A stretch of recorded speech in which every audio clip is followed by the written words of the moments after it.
Devara review ఎలా ఉందిరా అంటే నాట్ బ్యాడ్ అని చెప్పొచ్చు. ఆచార్య టు డిజాస్టర్ ఇది అని జనాలు నెగిటివ్ టాక్ స్ప్రెడ్ చేస్తున్నారు, కానీ మరీ అలా ఏం లేదండి. రాజమౌళి సెంటిమెంట్ బ్రేక్ చేసేసాడా తారక్ కన్నా అంటే ఒక విధంగా చేశాడనే చెప్పొచ్చేమో. ఎందుకంటే డిజాస్టర్ కాదు, అలా అని మరీ సూపర్ బ్లాక్ బస్టర్గా కూడా ఏం లేదు. అలా స్లోగా బోర్ కొట్టకుండా వెళ్ళిపోతుంది. మ్యాన్ ఆఫ్ మాసెస్ ఎన్టీఆర్ అన్న వన్ మ్యాన్ షో అసలు సినిమా మొత్తం. NTR acting and screen presence వల్లే బోర్ అనేది ఏం అంతగా లేకుండా నీట్గా అయిపోతుంది సినిమా.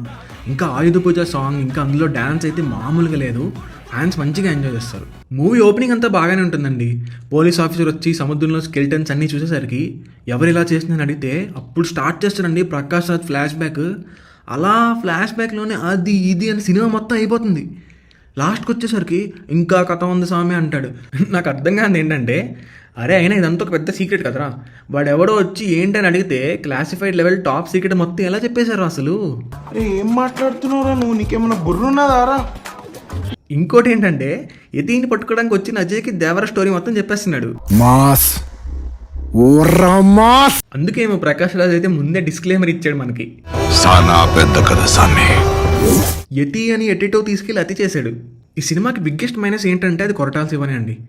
తీసిన స్టోరీనే మళ్ళీ తీయడం రొటీన్ అయిపోయింది. దీనికి కొత్తదనం అక్కర్లేదు, తీసిందే తీస్తా నేను ఇంతే అని దేవర సినిమా కూడా తీసేశారు. ఎలా ఉందిరా? అయినా అసలు ఇంత బడ్జెట్ పెట్టి ఇలాంటి సినిమా ఎలా తీస్తున్నారో అర్థం కావట్లేదు. డైరెక్షన్ గురించి పక్కన పెట్టండి, స్టోరీ ఎలాగో లేదు. At least writing and screen play అయినా బాగుండాలి కదా. కొరటాల శివ ఒక రైటర్ అయి ఉండి ఇంత వీక్ స్క్రిప్ట్ రాశాడు. ఒక వరల్డ్ బిల్డింగ్ లేదు, క్యారెక్టర్ డెవలప్మెంట్ లేదు, ఎమోషన్ లేదు. చివరికి సినిమా ఎలా అయిపోయిందంటే Devara is the world, world is Devara అన్నట్టుంది. ఎన్టీఆర్ లేకపోతే చాలా కష్టం అయిపోయిందండి.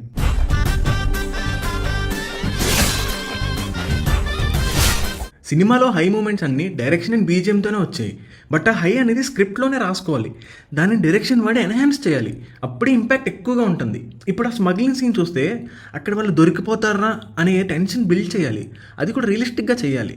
ఇంకా ఇంటర్వెల్ సీన్లో కూడా ఫైట్కి ముందు టెన్షన్ బిల్డ్ చేయలేకపోయారు. For example at a time సముద్రంలో స్మగ్లింగ్కి ట్రై చేస్తూ వీడిక్కడ ఫైట్ చేస్తూ ఉండిపోయి అది ఆపగలడా లేదా అనే టెన్షన్ క్రియేట్ చేస్తూ ఇంటర్వెల్ ఫైట్ ఉండి ఇలాంటి సీన్స్ ఏం లేకపోవడం వల్ల స్క్రీన్ ప్లే చాలా వీక్గా అనిపించింది. ఇప్పుడు స్టోరీ విషయానికి వద్దాం. ఇంకెన్నాళ్ళు అదే రొటీన్ స్టోరీ అదే ఐడియాస్తో తీస్తారు చెప్పండి. పాన్ ఇండియా రేంజ్కి వెళ్ళాలని ట్రై చేస్తున్నప్పుడు ఇంకా మంచి కాన్సెప్ట్స్తో రావాలి కదా. ఇలా ఫాదర్ సన్ టైప్ స్టోరీనే కొరటాల శివ ఇంకెన్నిసార్లు తీస్తారో అర్థం కావట్లేదండి. ఆడియన్స్గా మనకు కూడా మంచి సినిమాలు చూడాలనే ఉంటుంది, బట్ ఇలాంటివి చూసినప్పుడే చాలా డిసప్పాయింటెడ్గా ఫీల్ అవుతాం. అసలు ఫస్ట్ ఈ సినిమాకి ప్రాబ్లం ఎక్కడ స్టార్ట్ అయిందంటే, ఇది ఒక పెద్ద కథ 2 పార్ట్స్గా తీయాలి, మీరు ఇమాజిన్ చేయలేనట్టుగా ఉంటాయి స్టోరీ అండ్ ఈ క్యారెక్టర్స్ అని ఎక్స్పెక్టేషన్స్ ఎక్కడెక్కడికో తీసుకెళ్ళిపోయారు. పాన్ ఇండియా సినిమా చేసేసారు. తీరా చూస్తే classic template film with predictable story and Baahubali cut and paste twist అండి. అనవసరంగా 2 పార్ట్స్కి డ్రాక్ చేశారు. ఒక పార్ట్లో నీట్గా కానిచ్చేసి ఉంటే బాగుంది అనిపించింది. ఇంకా ఫైట్ కొరియోగ్రఫీ ఉంది అసలు, వామ్మో వేరే లెవెల్ అనమాట. హీరో సూపర్ మ్యాన్ 2 మినిట్స్లో 50 మందిని జెట్ స్పీడ్లో వేసేస్తాడు. ఫైట్ అన్నాక కొంచెం ఎలివేషన్, బీజిఎం, వీడి నరకరం చూసి విలన్స్ భయపడటం, వాళ్ళ రియాక్షన్స్ చూపిస్తేనే కదా దేవరా అంటే ఫియర్రా అనే ఎమోషన్ తెలుస్తుంది మనకి. అదేం చూపెట్టకుండా అన్ని ఫైట్స్ ఇలానే తీసేశారు. మళ్ళీ చూడాలరా ఈ ఫైట్ బాగుంది అనేలా ఏం లేవండి.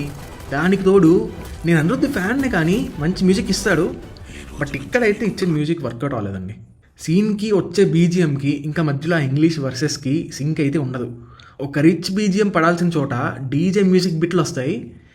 బయట వినడానికి బాగున్న అదే మ్యూజిక్ సినిమాని అయితే ఎలివేట్ చేయలేకపోయింది. ఇంకా సెకండ్ హాఫ్ ప్రీ క్లైమాక్స్కి తీసుకెళ్ళడానికి ల్యాక్ చేసేస్తారు. ఆ హీరోయిన్ ఎందుకుందో తెలియదు, చుట్టమల్లే సాంగ్ కోసం సడన్గా సినారియో సృష్టించి కట్ చేస్తారు సినిమా. డియమ్మ మాస్ అసలు. క్లైమాక్స్ కూడా అంతగా ఏం లేదు. ఆ ఫైట్ అది యావరేజ్ అనిపించింది. వీడందరికీ మార్క్ పెట్టి బోట్లో తీసుకొచ్చి వాళ్ళ పక్కన నుంచొని సీక్రెట్ మొత్తం చెప్పేస్తాడు. ఎవడైనా ఈనేస్తాడు మామ, కొంచెం జాగ్రత్త చూసుకొని చెప్పు. ఇంకా సెకండ్ హాఫ్ ట్విస్ట్ కూడా బాహుబలిలాగే ఉందిరా, మనం కాపీ కొట్టామని అంటారేమో అని ఆలోచించాలి కదండి. సెకండ్ పార్ట్ వస్తుందో లేదో అనే టెన్షన్ అయితే ఉంది. చూద్దాం మరి ఫర్దర్గా మూవీ కలెక్షన్స్ ఎలా వస్తాయి, ఏం చేస్తారో అని. ఫైనల్లీ ఇదే అండి ఎన్టీఆర్ వన్ మ్యాన్ షో మొత్తం. బోర్ అయితే కొట్టదు, కానీ పాన్ ఇండియా లెవెల్ సినిమా అయితే కాదు. ఎక్స్పెక్టేషన్ చెక్లో పెట్టుకుని వెళ్ళండి, ఒక 1 టైం వాచ్లా ఎంజాయ్ చేస్తారు. So this is it guys. Video నచ్చితే please do like, share and subscribe to cinema Mayam. Bye.